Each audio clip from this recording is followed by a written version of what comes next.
Well, hello, everybody. Welcome to a late night edition of the Missing Wolves post-game live stream podcast thing. I'm your host, Andrew Dukowitz from Zone Coverage, and today we got Travis Singleton, the sneaker reporter, in his fresh AE1 t-shirt. How's it Yes, going, man?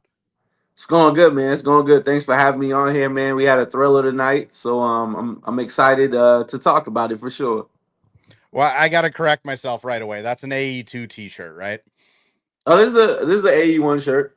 Oh, okay. I was right. I was You gonna was say I right. thought the ones this year had a little bit of a different thing on it, but I am not the professional. Nah, First, you're I, good. I gotta ask you because I know both of these people are your guys, and I'm not gonna let you get off the hook as Okay. easy as just coming on the podcast. But I mean, between getting an AE2 and a Shea, whatever year of Shea it is, what should fans be looking to get their kids for Christmas this year? I mean, I can say both, or I can't say both. You can't say both. You gotta pick one based I off of gotta. your Oh, expertise. okay. Fans I fans gotta. only Okay. have like $120. That's all I got. Okay. So All right. If we're going with one, we gotta go. We gotta go with the AE2s. They got two colorways coming out in the month of December. He has a colorway coming out called the Alpha Dog, and it's a white with a kind of a white, black, and like a shiny blue. And then he has the Christmas pair that's coming out that he's been wearing in the Sprite commercials, the Santa Claus. So those are coming out, and half the shoe is red, and then the other half is green. So a lot of people aren't able to see it in the commercial, but yeah, so it's half and half. So if like if I down the was gonna, middle, half and half. yeah, yep, Oh, wild. Okay. yeah. So if I was gonna pitch any one of those, I would definitely go to 82. The shade, I do love the shades though. I ain't gonna lie, that might be the shoe that I wear for my birthday because I definitely like it. But I also love Adidas and I love what Adidas is doing and I appreciate the partnership and the collaborations that me and Adidas have had. So I'm always gonna lean toward Adidas right now, and that's just where I'm at with it, and we're good with that. I mean, fair. I gotta ask you too. I mean, the colorway kind of like hype. I feel like that's more of a recent thing. Am I just like an old man that didn't remember other athletes doing colorways, or like is Nah, that more yeah, of a recent thing? colorways. Nah, they've been around forever. So even Michael Jordan, he has the flu game. He has Mm-hmm. the last shot. Like so, colorways of. He's the one that actually started the colorways. I would definitely say that was Michael Jordan for sure. Because everybody started just putting memories and moments that he had in those shoes and started calling those the colorway. So that's kind of where it came about. And then you had Kyrie Irving. He had a lot of colorways with different. He had SpongeBob colorways. He had, you know, he had a General Mills colorway, like where he had Twix. He had a whole bunch of cereals and stuff like Cinnamon Toast Crunch. The list goes on. And then you have Maybe that's where I get confused. It's like I always thought those were just like limited edition, like special edition things. Whereas like it Yeah, seems like the colorways are just year round, whatever. Like you can go for online sure. and get 100 different AE1s at this point. Yeah, yeah. The colorways, I mean, they all have different names behind them. I mean, Paul George, Kyrie Irving, Paul George had like a whole PlayStation color line, like colorway line. So, I mean, for every single button on the controller, like he had the pink, the blue, the green, like he had every single. It was crazy. And then he had the one that remember the PlayStation controller I showed you.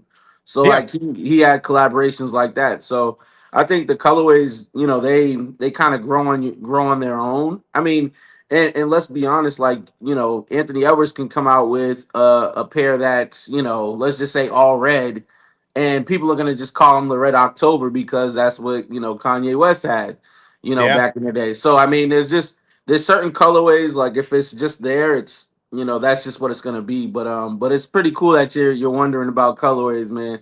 So you're growing as a sneakerhead. As somebody that has been wearing Curry 2s for the past 16 years or however long those have been out, yeah, I feel like I do eventually have to move on to a different shoe. And I mean, the AE2s are just ridiculous. Like they look Yeah. so clean Everything I've read about them is that they're a perfect basketball shoe.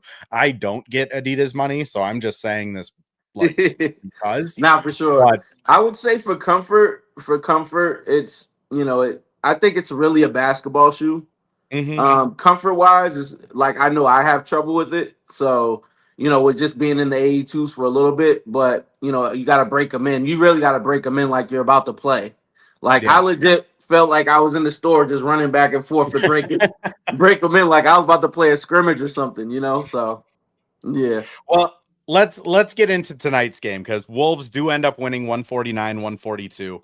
Yeah. Anthony Edwards, 44 points. He played kind of ridiculous 35 straight minutes if you go back to the second quarter.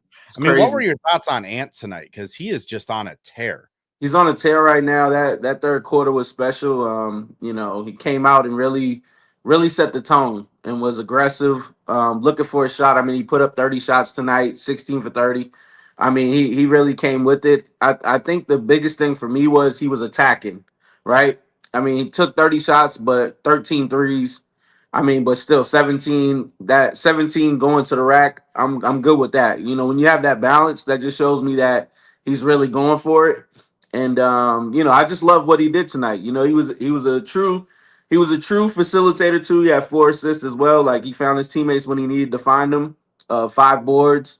So he had a pretty good game overall. I think the shot making ability is what we look for. I mean, he made some timely shots tonight. I mean, they put Murphy on him. They were throwing everybody. Sadiq Bey. It didn't matter who you threw at him. When he's on a tear like this, I mean, it's scary to watch. I mean, I feel like this is just a great time for the NBA right now. I mean, even Jaylen Brown just had 42 tonight. Yeah. The other night they both went at it. So I mean, this is just one of those stretches that he's on right now, and Ant-Man is just playing unbelievable.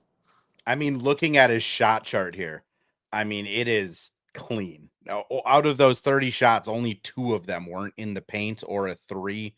I mean, he was awesome, which, yeah, I mean, that's kind of it's so like easy to just say like this season hinges on Anthony Edwards, but like New Orleans was really just everything they could do to stop him. And it didn't matter. He still scored 34 points in the second half and overtime. Like is he kind of getting into that like MVP candidacy conversation yet, or do you think he's still like a half step behind the Luka, the Giannis, Shea, Jokic kind of top 4? I still, to be totally honest, I obviously everybody knows I love Ant and I love his game, but I still think he's a step behind when it comes to the MVP. Now that doesn't mean that by All-Star break we're having a whole different conversation, right? So if he stays at this tier, then he's gonna reach another tier. You like how I did that? It's also kind of like just an indictment of the Timberwolves that like, he's now tied Kevin Love for the most consecutive 30-point games at like 7? Like it's he's breaking all of the records, doing all of the things, but I do think like as Wolves fans and reporters, like keeping it in perspective that like breaking the Wolves records isn't like, what if he's breaking if he's breaking some NBA records now, that's when we're talking a whole nother stratosphere. Because my thing is, and it's no knock on the Timberwolves, I just feel like the Timberwolves haven't had any consistency when it's come to star power since KG left. So once KG did everything he did, then it's like a lot of those records were attainable. I mean, obviously Cat was the closest one to a lot of those records, but the trajectory that Ant's playing at right now, I mean, he's gonna be the leading whatever for every single category in franchise history by the time he's 30. So it's pretty glib. Even like KG, I feel like I'll be honest, I wasn't a huge Wolves fan in the early 2000s. Like people that want my like origin story, I was a Nets fan. I loved Jason Kidd, Richard Jefferson, Kerry Kittles, big Kerry Kittles guy. Like that was my like first a Keith Van Horn type of guy. Nah, I was after Keith Van Horn. Keith Van Horn got traded. Jason, I was actually his son's and Mavericks fans. I really started Nice. watching basketball, watching honestly Jason Kidd play at Cal, and then I like Nice. followed his career. But like, you know, even the KG era, to get back on track, like it's not like it was this like dominant 15-year era. Like Yeah. there's like 3 or 4 good years in there, and KG was like an MVP and won a defensive player of the year, and certainly deserves to have his like jersey retired. But it's not like it was this long, successful, fruitful era. It was also kind of bad there. Yeah, I mean, just watching from afar, I remember that MVP season for KG, just watching in Boston. I mean, he was doing everything for you guys. And it's crazy too. I was watching Stephon Marbury was talking about his Minnesota days. And he said that he loved playing in Minnesota. He loved the team. He just said that it was so cold that he was like, I just can't stay here. I just can't stay here. It was unreal, like, because he said that he loved playing alongside KG, but he was just like, as cold as it is, man, he was like, I can't do it. Apparently he said that, he was driving to the arena, a lot of black ice and stuff like that. But anyways, I mean, my biggest thing was, just watching KG from afar. I knew he was a special talent, and the whole time I was just like, man, let him just get one, let him get his Robin, and I know he'll. If we had KG and Ant, Yeah, in the at the that'd be same completely time, different. Yep. the Timberwolves already have about 3 championships. Instead, he had to wait for Boston, which I will say Godfrey brings up ISO Joe. Maybe one of the bigger whiffs in Boston was trading the Joe Johnson pick to Atlanta. So, everything comes full circle. I love Joe Johnson, though. Me too. A couple other comments here. Iceberg, what a game. Perseverance, baby. Completely agree. Like, couldn't agree more. and then Josh kind of brings up another player I wanted to talk about, is just hell Rudy. yeah Tonight, second most points in a Wolves uniform. I believe he's had 30 once, which was his career high as a Wolf. But like, he got benched against San Antonio. What a way for Rudy to respond, right? Hell yeah. I love how Rudy came out. He set the tone in that first quarter. I thought he was gonna have a double in the first quarter at first for a second there. Just about 13 and 6. Yeah, he was right there. So, if he comes out like that, every game, I mean, like I said, all we need is a 13 and 10 from him every night. I'd be happy. At this point in his career, and I just want some defense, some blocks, some rebounds. That's all we're asking from him. If we're being honest. I mean, at the end of the day, I mean, if he gives you that anything offensively like this, I mean, there's no reason why the Wolves should lose any games if he's giving you 20 plus points. So I'm looking forward to seeing what he does next game. Like the biggest thing with Rudy is consistency. Yeah. He can have a huge game like this, and then all of a sudden the next game it's like 7 and 6, and it's like he gets lost in the sauce. He's an all-star. He's a Hall of Famer. We want to be able to see that at a consistent rate and know it, and I'm pretty sure the Timberwolves want to know what they're getting from Rudy as well on a nightly basis. And don't get me wrong, sometimes it's tough because you got Nas coming in there, and then Nas is grabbing some of those rebounds that Rudy could have got, and same thing with Julius. Julius, when he's on his triple-double watch, he has his moments where he has about 9 rebounds, 8 assists. So it's kind of tough for Rudy to get going on the defensive boards, but at the same time, I know that if he gives you those 10 plus rebounds and he gives you those 10 plus points, he'll put the Timberwolves in a successful position every single time. I mean, Rudy and Godfrey, our resident biggest Rudy Gobert fan, mentions, he did have this game in a game where there was no Zion, no Herb Jones, no DeJounte. Kevin Looney only played like 10 minutes, and they didn't have Missy either, who they were missing some huge pieces. But this is the let me know if you agree with this. Like, this is the epitome of why Rudy Gobert is a floor raiser. Like, it honestly looked like Rudy Gobert was the only player for the first 3.5 quarters that looked like he wanted to play defense or basketball today. Yeah. And like, if they don't have Rudy today, they probably lose this one just because he looked like he wanted to actually play a game of basketball and win it. And Yeah, then, overtime, Randle does his thing. Third quarter, Ant does his thing. But like games like these are kind of why Rudy's valuable is kind of for my sure. take. No, I totally agree. Rudy is extremely valuable in these type of games, and to Godfrey's credit, I mean, they didn't have anybody, so I'm kind of questioning: is this a quality win, or was this like did they play down to their competition? Because there's no reason why you should be going to overtime with a 3-19 team. I Yeah. mean, so sometimes you get caught up and Ant got going a little late, too. Obviously, he got it going in that second half. But I mean, you got to come out and put your foot on their neck and keep it moving. So like I said, if Rudy and Ant were both getting it going in that first quarter, I think that that would have already been a 15-point lead going into the second quarter or something like that.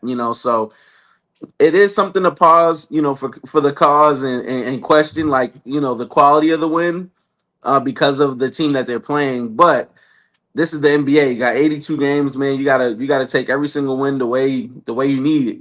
So you gotta just take what you can get. And sometimes like they say with NFL, like any given Sunday, like any given day, a 3-19 team will play you like this is their championship. And and Murphy was playing like it was his championship for sure. Josh and Tony both have good points of just Josh. This team loses this game last year. I mean, they did. They lost back to back against Portland last year. They lost to a terrible Wizards game.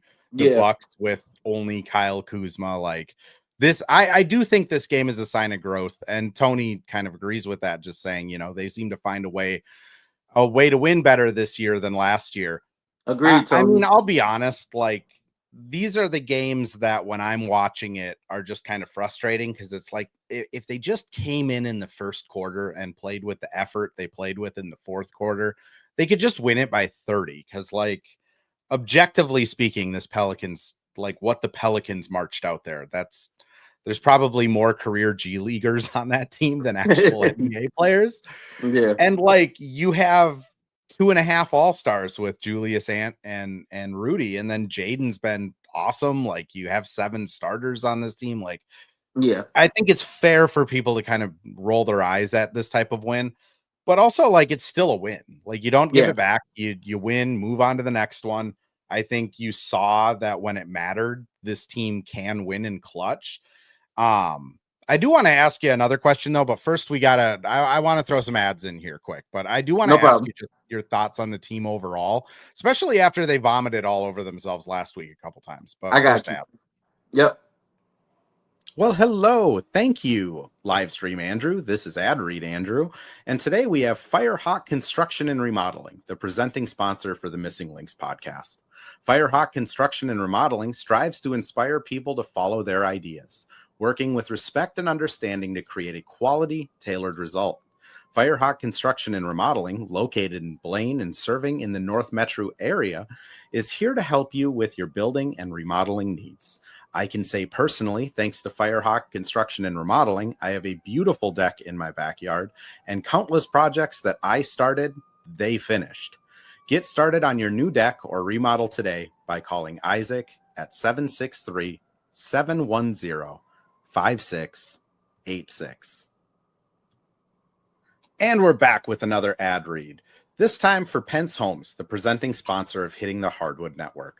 From the best tools and technology to transparency throughout the entire process, Nate Pence and the Pence Homes team is the top choice for buyers, sellers, and is proud to support you and your home ownership goals.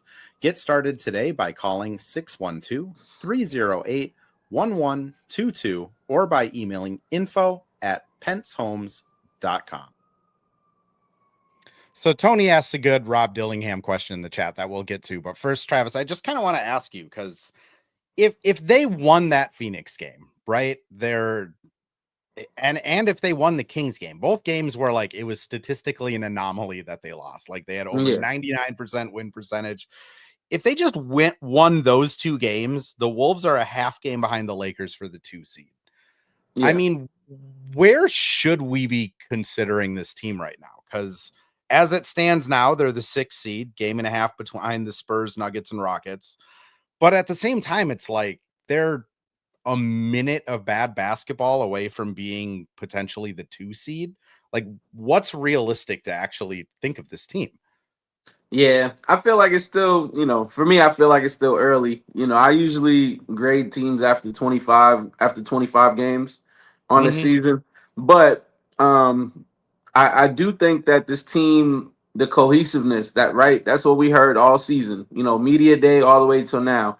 They were able to bring back the same team. And I think that's going to help them down the stretch. And it's going to help them now. They had, a rough patch last week. I mean, it happens to teams, right? But like you said, they're still in the mix. I mean, so I think the biggest thing is how do we put our heads down now and figure out defensively how to, get it going defensively, find out what that missing link is, defensively and be able to really, help Rudy out. If they can defensively help Rudy and Jaden out, I think that they could really be a true force moving forward. I think that's what they got to figure out is what's the identity of this team moving forward. When we got Julius back after his injury last year, we was like, okay, we know what this team is. Now, offensively, they're getting it going, but then they lost a step defensively.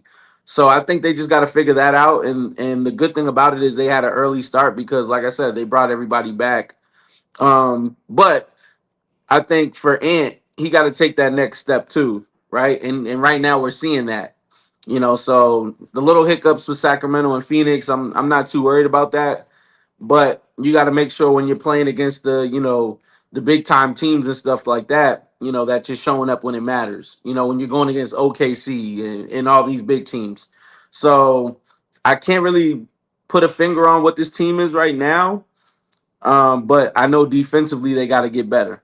And if they're gonna compete in the playoffs, it's all about defense.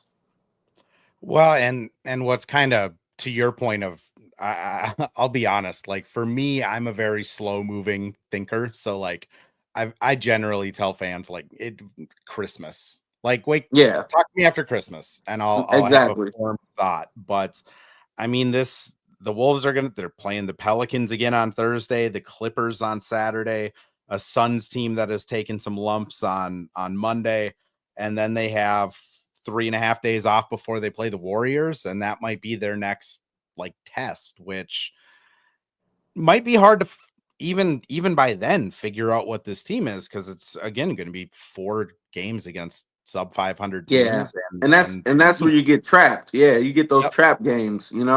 So they got to just keep their head down. These are those games that we should be seeing a lot of Rob.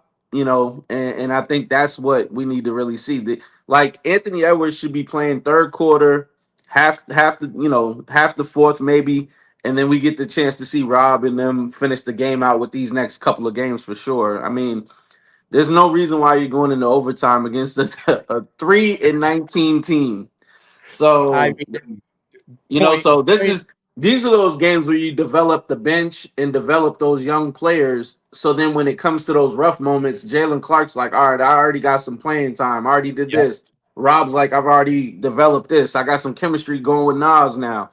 These are what those games are supposed to be. But sometimes they play to their competition where it hasn't been the case. But like you said, a win's a win. A win's a win. They don't have to give it back. They get to move on from it. Let's talk some Rob here. First, CD asks, "Do you know if Rob has a trainer, a guy that is C Hines for Ant?"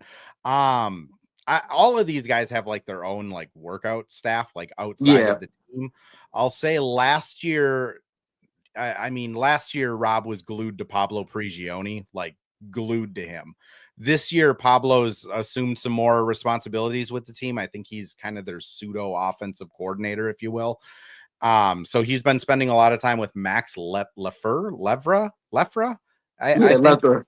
pronounce his last name, the French fella on the staff, Yeah. not Rudy Gobert, and is working a lot with Max, who has worked with some of the shooting guards and guards on the team before. So like he does have a guy that's like working out with him constantly. I mean, the other thing I'll say with Rob is like, his locker's next to Mike Conley and Bones. He has Pablo on staff still. Like he has a ton of people there to like ask questions to. Um, 7A options brings up the jump pass. Yeah, that one gives me heartburn. It's effective, but it gives me heartburn. Godfrey brings Yeah. up the smallest player in the NBA, listed at 6'3". I will tell you that is probably not true, but he's listed at 6'3". And then Travis, what I wanted to talk about is just what's your take on Rob so far? Tony brings up, he doesn't really pass the eye test to him, but wondering what you see out of him. Especially let's just be honest, like he's strung together like 5 or 6 pretty good games. I mean, 0 for 2, 2 assists, no turnovers, 7 minutes tonight. I wouldn't say that's a bad Rob performance. Yeah. No, I wouldn't say that's a bad performance. I just my biggest thing is I think when he gets his opportunity, he just has to take it and be confident in it, right? Nobody wants to play or do a job or even the heartburn. Nobody wants to be at a job where you're constantly like, if I mess up, I'm gonna get fired, right? So Yeah. I think he just has to mentally get past the growing pains where it's like, hey, you're gonna mess up, but when you mess up, don't make it consistent, right? String together some games where you're actually playing confident, getting the team involved, looking for your shot when it's open. He got to take the shot when it's open. Sometimes I feel like he passes it up, like even the other night, passed up that Even layup and gave it tonight, to he Rudy. gave up Yeah, a 3 tonight. that like Brady was even kind of questioning on the call. Yeah, so he just has to be more confident, be able to take advantage of all the offensive opportunities that he has in front of him. And if it's not there for you, then make sure you're facilitating and creating for the next person. So for me, I think that he still has to continue to grow when it comes to just learning the game a lot better from a point guard perspective, being a facilitator. I think he's an Mhm. amazing scorer, but I think he needs to just kind of continue to get that tutelage from Mike Conley and continue to grow daily, right? And that's the thing. A lot of people think, okay, he's a top pick, top 10 pick. You thrust him in there, he should just automatically start cooking. Some of these things, it takes some time. It takes some time to really work it out. So I'm interested to see, what he does moving forward on this stretch of games that we have coming up, the next 4 games. This will be a great opportunity to really see what Rob can do on the court. But like I said, I need to see him facilitate more, get his teammates involved, and not pass up, that shot. I agree with you. I like what CD said here too, is I think his Yeah, playmaking is solid, but his offense just isn't up to par. And yeah. it's kind of what I'd agree to. I'll be honest, like the defense hasn't been bad. Like Mhm. they generally put him on the floor with Mike, Jaden, and Rudy. So like you have Mike, who's a really smart player off ball. You have Jaden, who's can wreck a game plan, and Rudy. And like he plays really hard. He Yeah, like picks pockets really well. He full court presses. To me, it's just the like in between stuff. Like you said, not compounding mistakes. I think you're yeah, 100% right. If you go up and down his like career kind of advanced box scores, he either has 0 assists or it's like 2, 3, 4, 5, depending on how many minutes he gets. yeah, And then, he has to just it's tough that he's missing floaters, because I think if he could hit floaters and kind of develop that like lob floater that Mike has with Rudy, that would be huge for him. It's tough that he's passing up threes because that kind of ruins the spacing. And it's tough that he's had a few games where he just smokes open layups, because those are yeah, the things that like build confidence. But like yeah. overall, again, like he's strung together. I'm trying to think back, like 6 games where I've looked at it, like watched him, and after the game, I'm like, hey, Rob wasn't bad. Which, Yeah. not saying Rob should get 38 minutes and start, but like I think he's starting to figure out how this like 7 to 10 minute role goes. Wouldn't you say? I agree. I mean, he has to master this role and continue to grow. Like I said, it's all about IQ and his mentality too, right? Like, it's just all about the small things, hustling for different defensive plays, getting in front of your man, guarding, being able to help on defense, communication. I mean, so many things that, I think that young players kind of forget sometimes because they're just so happy to be out there. But Mhm. like I said, if he can get out of his head and just continue to put his head down and focus on being Rob and play his game instead of playing the game nervous, like, oh man, I might mess up. and that's what I don't want him to do, when he's out there. Like, because I think Rob's an amazing talent. Like, I watched him before he even, got drafted and stuff. Some of his highlights and different things like that. So, for me, it's just being able to get that confidence from him, where that confident Rob that we saw before the draft process. Yeah. Which, I mean, you speak about confidence, like Jaden, that's really the only thing that's changed with him is he's confident now and Yeah. he's scoring Yep. 18 a game. Yeah. Godfrey mentions, Walter Clayton Jr. and Keontae George, one and a half of which were in the Rudy Gobert raid, are better than Dilly. I will say Keontae George doesn't have like the size issues that Rob has, but like Yeah. kind of similar his rookie season and even last season of just like going through lumps. Like, I hope Keontae George is a good, competent NBA player that has a long career, but it is just kind of proof that sometimes these things just take time, which Yeah. sucks when you're trying to win a championship right now and you draft the kid thinking he's going to come in and make an impact. But if 3 years from now he's on his second contract averaging 20 points a game next to Ant, then I guess Tim Connolly will have us all eating crow. That's true. That's true. Travis, we'll wrap up here though, but first I do want to Yeah. give you the opportunity. Anyone who comes on, whether you are the NBA 2K featured Travis Singleton or just the Andrew Dukowitz host of the podcast, anything you want to plug, anything you got coming out, anything you're proud of that you want people to go check out, the floor is completely yours. Just want people to keep checking out the Missing Wolves. That's all. Keep checking out the show. For me, just check me out on Sneaker Reporter on all platforms. SneakerReporter.com. Gonna be working on some stuff in the backgrounds with my podcast as well, trying to get that up off the ground. So yeah, that's about it, man. Just continue to support Andrew, support us, continue to support the Wolves, and I appreciate the time, man. Hey, I appreciate you putting up with me sitting next to you for well over a year now.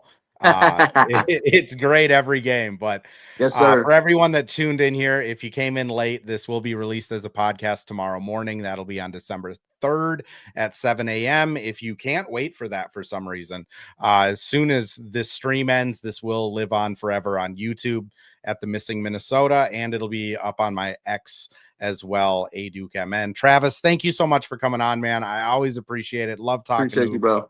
And Thanks. until Thursday, I go Wolves. They're on a winning streak. I feel like go Wolves is appropriate. Go Wolves. Go Wolves.